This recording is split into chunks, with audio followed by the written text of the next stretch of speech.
An investigation is underway after a Seattle officer shot a suspect during a chase. The pursuit started on 2nd Avenue and Battery Street. Thanks for joining us for Fox 13 News at 10. I'm Nia Wong. Fox 13 reporter Frankie Thompson has been following these developments and has the very latest. Seattle Police Chief Sean Barnes says this was a very dangerous day. This officer-involved shooting happened here around 12:30, right in the middle of the lunch rush as people were out walking. The chief says he's thankful the suspect was caught before anyone was hurt in this chaotic incident.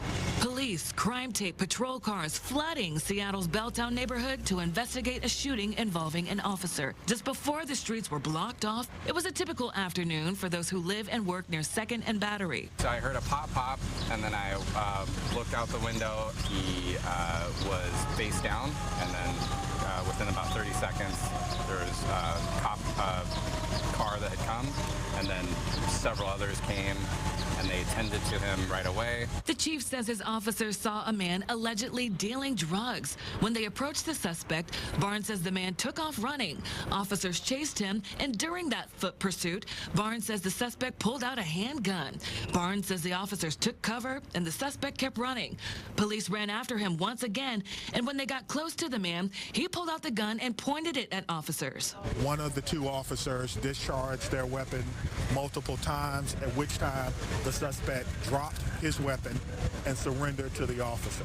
The suspect was not hit by the rounds that were fired by our officers.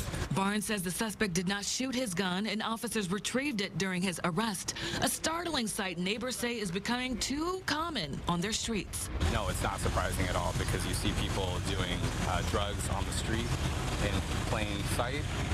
You see people exchanging and trading for drugs in plain sight here in Belltown all the time. We have heard from the community that they do not want people selling drugs on their streets. We've heard from the community that there are people who are vulnerable and are subject to this type of behavior. To increase safety, the chief says Belltown and other crime areas will see more officers present this summer during the proactive patrols.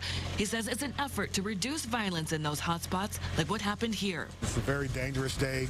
I am thankful that no one was hurt in this incident.